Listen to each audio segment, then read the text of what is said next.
The massive screens at Earth's Deep Space Monitoring Station lit up with an unusual pattern.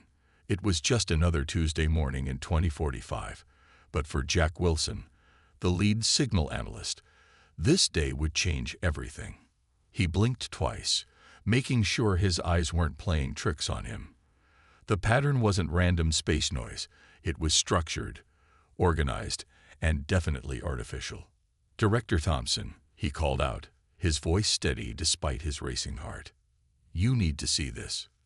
The station director, a tall woman with graying hair and 30 years of experience, walked over to his workstation. Her eyes widened as she studied the readings. "How long has this been active?" "First detected it 18 minutes ago. It's getting stronger by the minute," Jack replied, his fingers flying over the keyboard as he pulled up more data. "Whatever's sending this signal is moving towards us." Within hours, every major space agency on Earth was analyzing the same data. The signal was coming from multiple sources, all massive in size, all approaching from the outer edges of the solar system.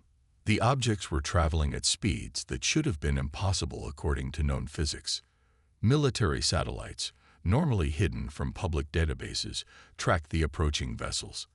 They were enormous, each one larger than the largest cities on Earth. Their metallic surfaces gleamed with a purple-blue sheen that seemed to shift and change in the sunlight. The world's governments did something unprecedented. They told the truth.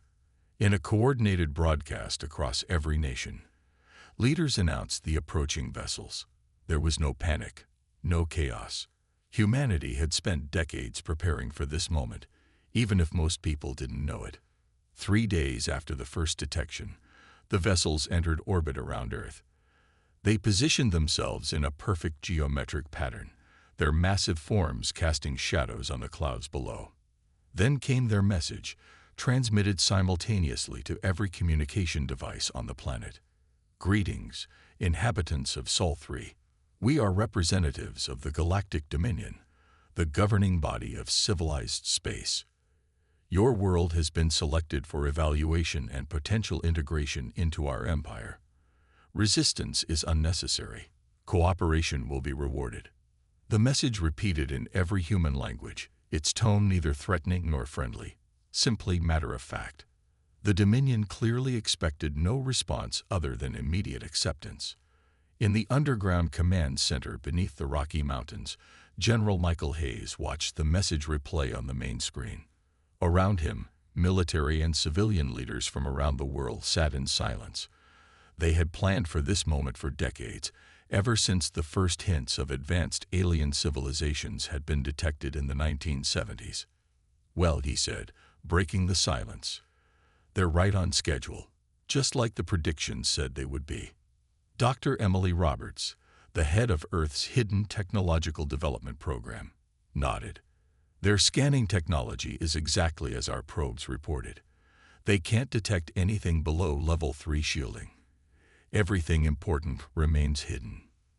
The room's occupants shared knowing looks, while the ships above them scanned what appeared to be a moderately advanced civilization, still struggling with fossil fuels and basic spaceflight. They missed the vast networks of quantum-shielded facilities deep underground and beneath the oceans.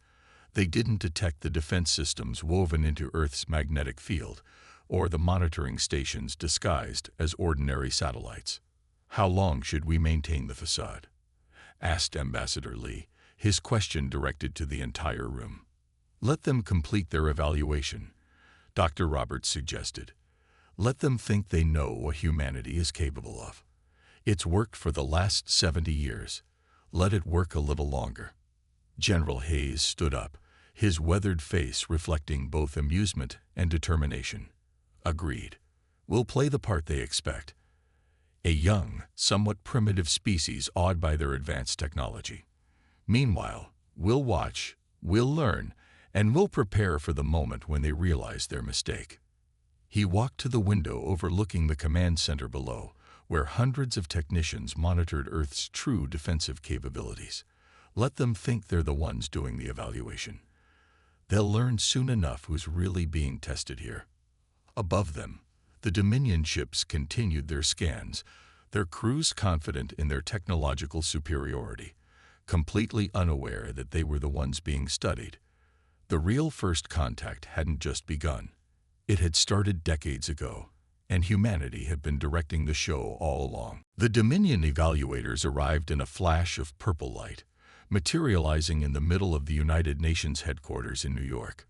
They stood nearly 8 feet tall, their crystalline bodies catching and reflecting the morning sunlight. The human delegation waited calmly, showing none of the awe or fear the aliens clearly expected to see. "We are the assessment team," announced the tallest of the aliens, its voice resonating like chimes in the wind. "I am lead evaluator first class. You may call me Blue Crystal, as your simple language cannot pronounce my true name." Ambassador Thomas Parker stepped forward, his plain black suit a stark contrast to the aliens' shimmering forms. "Welcome to Earth. We are honored by your presence." The practiced humility in his voice masked decades of military experience and 3 PhDs in advanced physics.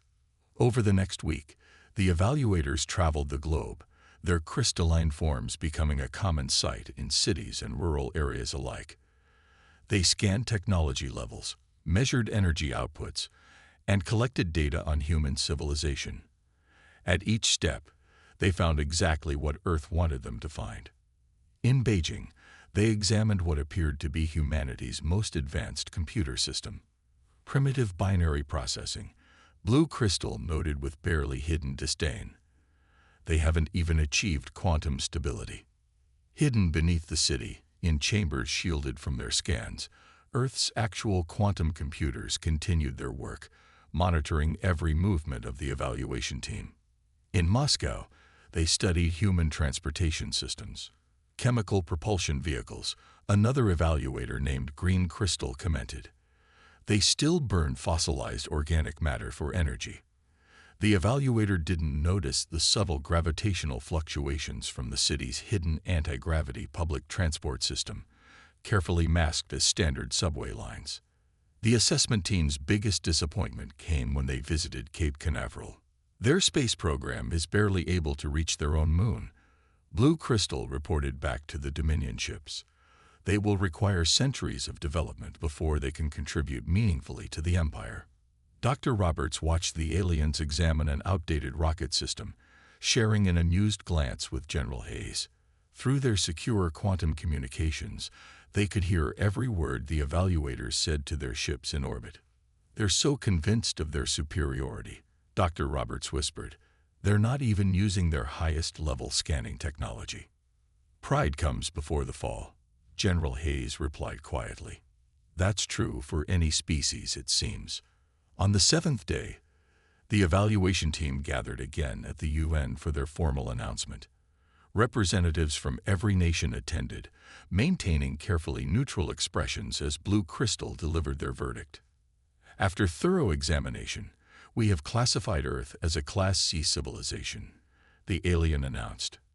"Your technological development is insufficient for full membership in the Dominion. However, we are prepared to be generous. We will establish a protectorate status for your world." The human delegates murmured among themselves, playing their parts perfectly. Ambassador Parker raised his hand with carefully crafted meekness. "What does protectorate status mean for Earth?" Green Crystal stepped forward. "You will be guided by more advanced civilizations. Your resources will be managed by the Dominion for the greater good of the Empire. In return, you will receive limited access to some of our basic technologies." "We understand," Ambassador Parker replied, catching General Hayes' subtle nod from the back of the room. "However, before you finalize your assessment, we would like to invite you to observe a small cultural demonstration, a showing of Earth's scientific achievements, humble as they may be." The crystalline beings vibrated in what seemed to be amusement. "If you insist," Blue Crystal said indulgently, "though I doubt you have anything that could affect our assessment." "Perhaps not," Ambassador Parker agreed mildly. "But we believe in being thorough. The demonstration will take place tomorrow at our research facility in Antarctica." As the aliens departed to prepare for the next day's demonstration, Dr. Roberts activated her quantum communicator. All stations, initiate protocol revelation. Tomorrow, we show our visitors why humanity chose to stay hidden all these years. In orbit, the Dominion ships continued their scans, still finding nothing unusual. Below them, Earth's true face began to emerge from its careful disguise, preparing to teach the Empire a lesson about judging by appearances. The Antarctic Research Station looked unimpressive from the outside. Its simple metal building stood stark against the white landscape, exactly what the Dominion evaluators expected from a Class C civilization. Blue Crystal and the assessment team arrived through their transport beam, their crystalline forms glittering in the polar sunlight. "This is your scientific facility." Blue Crystal's tone carried clear disappointment. "We expected something more substantial for this demonstration." Ambassador Parker smiled politely as he led them inside. "We work with what we have." The interior appeared equally modest: plain white corridors, basic computer terminals, and simple laboratory equipment. Dr. Roberts waited for them in what looked like a standard testing room. "Welcome to Antarctic Research Station Alpha," she said, gesturing to a small metal table in the room's center. On it sat an ordinary-looking gray cube, about 6 inches on each side. "This is what we wanted to show you." Green Crystal moved closer, scanning the cube with a handheld device. "I detect nothing remarkable. Basic metallurgic composition. No power source. No technological signatures." The alien turned to its colleagues. "This is a waste of our time." "Perhaps," Dr. Roberts said calmly, "you would allow me to activate it." Blue Crystal waved a crystalline hand dismissively. "Proceed with your demonstration. The Dominion is nothing if not patient with developing species." Dr. Roberts pressed her palm against the cube's surface. The change was instant and dramatic. The air in the room shifted, colors bent, and reality itself seemed to ripple. The evaluators stumbled back, their crystalline forms vibrating in alarm. "Impossible." Blue Crystal's voice rang with shock. "These readings. This is dimensional manipulation technology." The cube now floated 6 inches above the table, surrounded by a field of shifting energy that their sensors couldn't properly analyze. Dr. Roberts watched their reaction with quiet satisfaction. "Yes," she said simply. "What you're seeing is a basic demonstration of our phase shift technology. We discovered it about 70 years ago, though we've known about the theoretical principles for much longer." General Hayes stepped out from a corner of the room, his presence somehow unnoticed until that moment. "We've been watching your empire's expansion for quite some time. Your evaluation protocols are predictable." The room around them began to change. The plain walls melted away, revealing banks of advanced equipment that made the Dominion's technology look primitive by comparison. Holographic displays filled the air, showing real-time data from across the solar system and beyond. "This facility," Ambassador Parker explained, "extends 3 miles beneath the ice. What you're seeing is just one small part of Earth's true technological capability." Blue Crystal's form had lost some of its lustrous shine. "But our scans, our evaluations, showed exactly what we wanted them to show," Dr. Roberts finished. "Your scanning technology is based on quantum resonance patterns we mapped out decades ago. It wasn't hard to mask our true readings." Green Crystal moved to activate its emergency transport beacon. Nothing happened. "Don't worry," General Hayes assured them. "We're not hostile. If we were, your ships would have never made it past Jupiter's orbit. We simply believe in being cautious with new contacts." Through the holographic displays, they could see the Dominion ships in orbit. New sensors on the vessels were now picking up readings that hadn't been there before. Vast networks of advanced technology spreading across the planet and throughout the solar system. What are you?" Blue Crystal asked, its voice trembling slightly. Ambassador Parker's expression softened. "We're exactly what we appear to be. Humans. We've just been around a bit longer than you assumed, and we learned some interesting things along the way. The real question is, what happens now?" The crystalline beings huddled together, their previous arrogance replaced by uncertainty. Through their neural links, they were receiving updated scans of Earth's capabilities. The primitive Class C civilization they thought they had found was revealing itself to be something far more advanced than anything in their classification system. The Dominion. Blue Crystal began, then stopped, seemingly at a loss for words. "Yes," Ambassador Parker said gently. "We think it's time for a serious discussion about Earth's place in the galaxy. But first, would you like to see what else we've been working on? This cube is just the beginning." The evaluators looked at each other, their crystalline forms reflecting the advanced technology now visible around them. They were beginning to understand that they weren't the ones doing the evaluating anymore. They never had been. The demonstration room in Antarctica had changed completely. Gone were the pretenses of a simple research facility. Now it stretched out like an advanced command center, with technology that made the Dominion evaluators' equipment look like children's toys. Dr. Roberts guided the still stunned aliens toward a circular platform in the center of the room. "Let me show you why we kept ourselves hidden for so long." She waved her hand, and a three-dimensional map of the galaxy appeared around them, stars swirling in perfect detail. "This is impossible," Green Crystal whispered. "The energy required to map the galaxy in such detail is considerable," General Hayes finished, stepping into the hologram. "But we solved the energy crisis about 50 years ago." He pointed to various points of light in the map. "These are your colony worlds. These are your military bases. And these," he highlighted a series of locations that made the crystalline beings vibrate in shock, "are the worlds you don't want anyone to know about." Blue Crystal's form pulsed with anxiety. "How did you acquire this information?" Ambassador Parker smiled. "The same way we learned about your arrival long before you reached our solar system. We've been watching, learning, understanding." Dr. Roberts touched the floating cube from their earlier demonstration. It expanded, revealing complex machinery inside. "This device isn't just for showing off. It's one of our basic teaching tools. We use it to help our children understand dimensional physics." "Children?" Green Crystal's voice cracked. "You teach dimensional manipulation to children?" "Of course," Dr. Roberts replied. "Just like you teach your young ones about basic mathematics. Every species needs to start somewhere." The room shifted again, and they were suddenly standing in what appeared to be empty space. Stars surrounded them on all sides.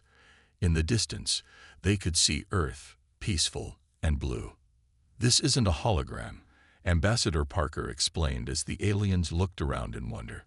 "We're actually here, about 10,000 miles from Earth. Don't worry, you're perfectly safe in our containment field." General Hayes pointed to a nearby satellite.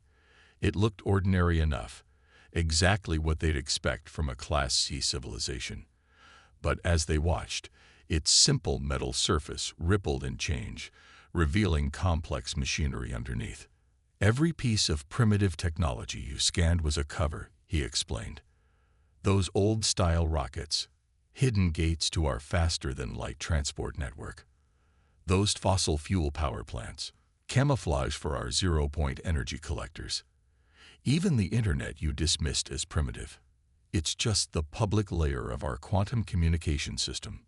Blue Crystal moved closer to one of the hidden satellites, its sensors trying to understand what they were seeing. "But why? Why hide all of this?"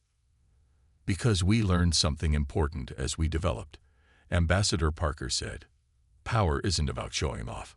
True strength lies in wisdom, in knowing when to reveal yourself and when to stay hidden." They returned to the facility in an instant, the space view fading around them. Dr. Roberts brought up another display, showing various alien species the Dominion had never encountered. "We're not alone in our approach," she explained. "There are others who choose to hide their true capabilities. We formed, let's call it an understanding with them, a quiet agreement to watch, to guide, to prevent any one power from dominating the galaxy through force alone." General Hayes nodded toward the stunned evaluators. "Your empire isn't evil. You're not malicious. But you are young, and like many young civilizations, you mistake technological advancement for wisdom. The question now, Ambassador Parker added, is whether you're ready to learn, ready to understand that the galaxy is more complex than your classification system suggests, ready to accept that sometimes the most advanced civilizations are the ones you never noticed at all. The crystalline beings looked at each other, their previous confidence shattered but something new taking its place. Curiosity, perhaps even excitement. Blue Crystal began, then straightened its crystalline form. We would very much like to learn. Dr. Roberts smiled. That's exactly what we hoped you would say. Now shall we begin your real evaluation? Not of Earth, but of the Dominion's readiness to join a much larger community. The room hummed with energy as humanity prepared to share just a fraction more of what they had learned over the centuries. The age of hiding was coming to an end, but the age of teaching was just beginning. The mood in the Antarctic facility shifted as Dr. Roberts dimmed the impressive technological displays. The time for demonstrations was over. Now came the more serious part of their conversation. There's something else you need to understand, General Hayes said, his voice carrying a weight that made the crystalline beings pause. Our technology isn't just for show. We've been protecting this sector of space for longer than your empire has existed. Ambassador Parker pressed a button, and a new hologram appeared. It showed the Dominion's fleet approaching Earth several days ago. But this time, they saw something different. Dozens of defensive platforms that had tracked their every move, completely invisible to their sensors. At any point during your approach, he explained calmly, we could have disabled or destroyed your entire fleet. We didn't, because that's not our way. But you need to understand the position you're in. Blue Crystal's form shimmered with nervous energy. Are you threatening the Dominion? No, Dr. Roberts said softly. We're explaining reality. Your empire has been expanding rapidly, absorbing or dominating other civilizations. Some of those civilizations reached out to us for help. She brought up images of other worlds, places the Dominion had classified as primitive or uninhabited. Each image shifted to reveal hidden advanced cities and technology, all under Earth's protection. The species you dismissed as primitive. General Hayes gestured to the images. They chose to hide their progress, just like us. They're all part of a larger network, one that maintains peace through wisdom rather than force. Green Crystal moved forward, its crystalline structure reflecting the holographic lights. But our scans showed no signs of resistance from these worlds. They accepted our authority. Ambassador Parker smiled kindly. They played their roles perfectly, just as we did. Tell me, have you noticed that none of your primitive protectorate worlds ever seem to advance quite as quickly as you expect? That their development always stays just below the level that would attract too much attention? The realization hit the evaluators like a physical force. Blue Crystal's voice trembled. They'd been hiding their true capabilities. All of them. Not all, Dr. Roberts corrected. Some are exactly as they appear. Those are the ones we watch most carefully, helping them develop at their own pace without interference from more aggressive civilizations. General Hayes walked to a window overlooking the Antarctic landscape. Earth isn't just one world with advanced technology. We're part of a guardian network. We protect those who choose to develop peacefully, and we watch those who might threaten that peace. Ambassador Parker brought up a new display, a map showing the true extent of Earth's influence. Hidden bases throughout the galaxy, monitoring stations disguised as natural phenomena, and a network of allies that dwarf the Dominion's empire. This is your only warning, he said firmly, but without hostility. The Dominion has two choices. You can join us as equals, learning to use your power wisely and helping to protect younger civilizations, or you can continue your current path of expansion and domination. But understand that you will find resistance you never knew existed. Blue Crystal and the other evaluators huddled together, communicating silently through their neural network. Finally, Blue Crystal turned back to the humans. The Dominion, we never imagined. We thought we were helping those worlds by guiding their development. Sometimes the best help is letting others find their own path, Dr. Roberts said gently. That's what we learned centuries ago. It's why we chose to watch and wait rather than dominate. Your empire stands at a crossroads, General Hayes added. You have the potential to become something greater than a mere conquering force. You could be teachers, guardians, protectors of those still finding their way among the stars. Ambassador Parker stepped forward, extending his hand in the universal gesture of peace. The choice is yours. But know this, Earth and its allies will no longer remain hidden. The time has come for the Dominion to understand that true power lies not in control, but in cooperation. The crystalline beings looked at the offered hand, then at each other.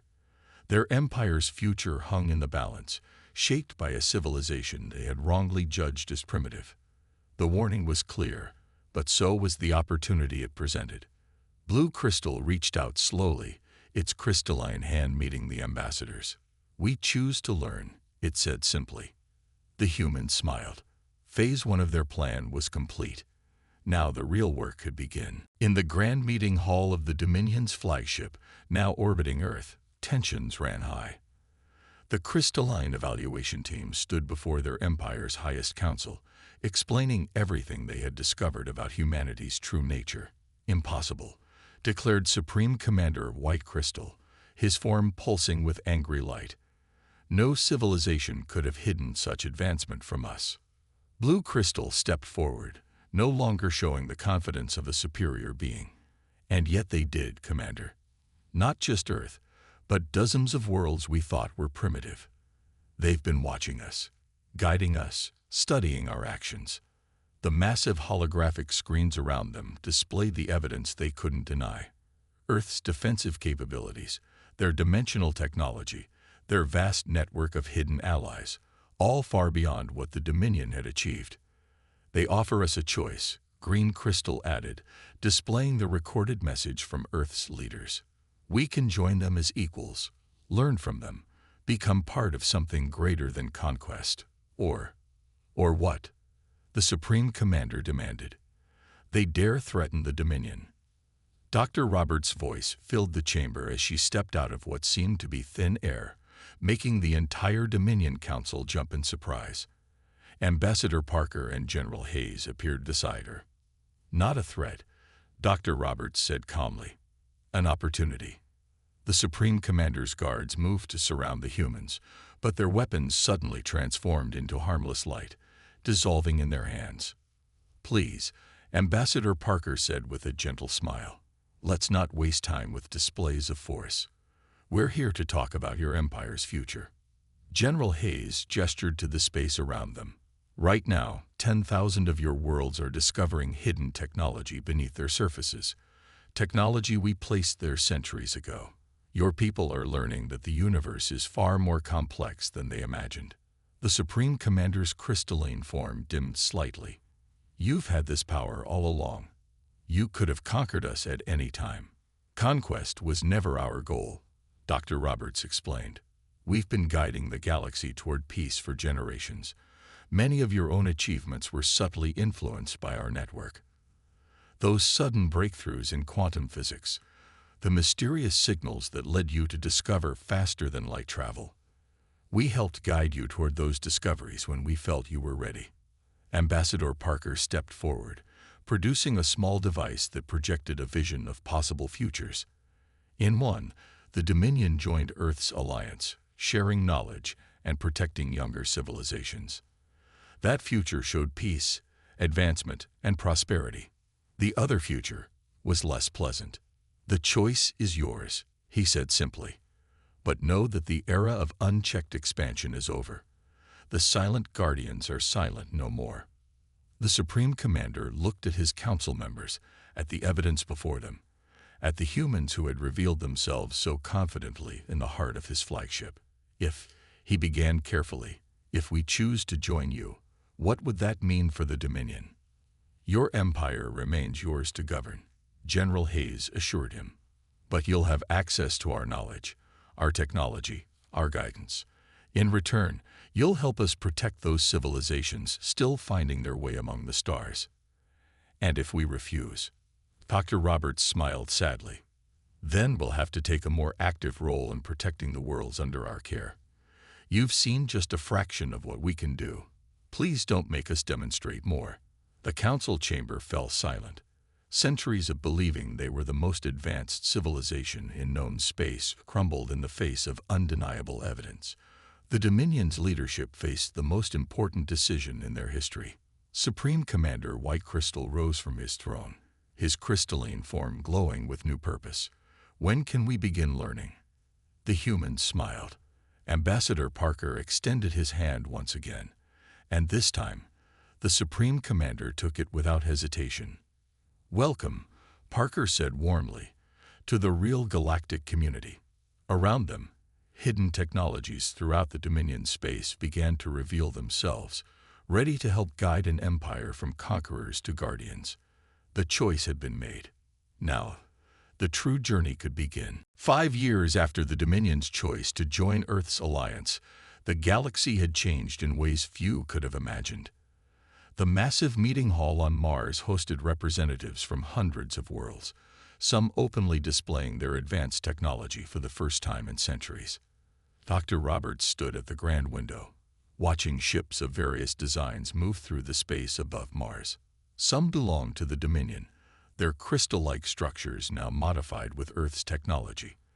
Others came from civilizations that had hidden alongside humanity, finally free to show their true advancement. Quite a change from 5 years ago, Ambassador Parker said, joining her at the window. Remember when the Dominion thought we barely had spacecraft? General Hayes chuckled as he walked up, his uniform now bearing both Earth's insignia and the mark of the Galactic Guardian Council. They've learned quickly. The Dominion scientists are already making breakthroughs we hadn't considered. Inside the hall, Blue Crystal, now senior advisor for interspecies relations, was teaching a group of young diplomats from various worlds. The crystalline being had become one of the strongest advocates for peaceful cooperation. The key to advancement isn't just technology.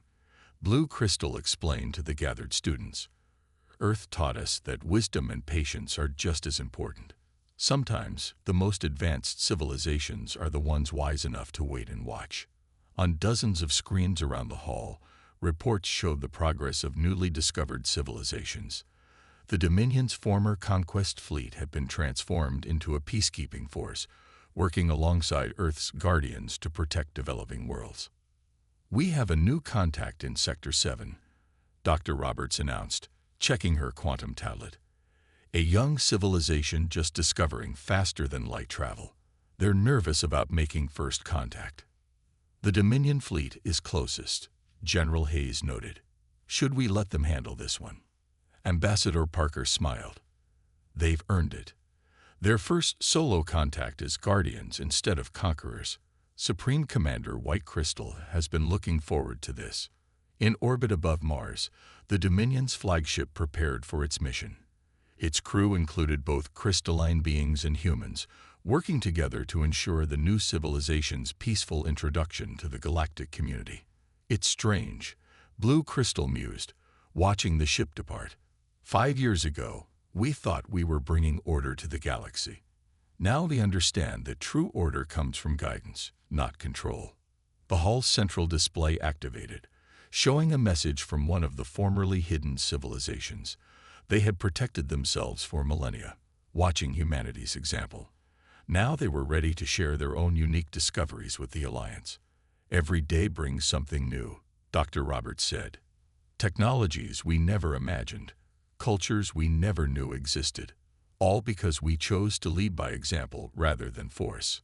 A group of Dominion children played in the hall's garden alongside human kids, their crystalline forms glowing with joy as they learned about each other's worlds. Their parents watched proudly, remembering how recently their peoples had stood on the brink of conflict. Supreme Commander White Crystal, appearing on the main screen from his ship, addressed the gathering. 5 years ago, Earth showed us a better way. They could have destroyed us. Instead, they offered friendship. Today, we extend that same friendship to others. The assembled representatives applauded. Among them were leaders from worlds that had once feared the Dominion. Now they worked together, sharing knowledge, protecting the young, guiding the galaxy toward a brighter future. Ambassador Parker raised his glass in a toast. To the silent guardians, silent no more, and to those who chose to learn rather than conquer. Outside, the stars seemed brighter somehow. Humanity's long vigil as secret protectors had ended, replaced by an open partnership of advanced civilizations. The galaxy was changing, growing, learning. And somewhere out there, new civilizations were taking their first steps into space, unaware that friendly eyes watched over them, ready to guide but never to control. Earth had transformed from a seemingly primitive world to the heart of a vast alliance. But its greatest achievement wasn't its hidden technology or defensive capabilities. It was showing that true power lies not in domination, but in the wisdom to guide others toward their own destiny. The new era had begun, and it was more wonderful than anyone could have imagined.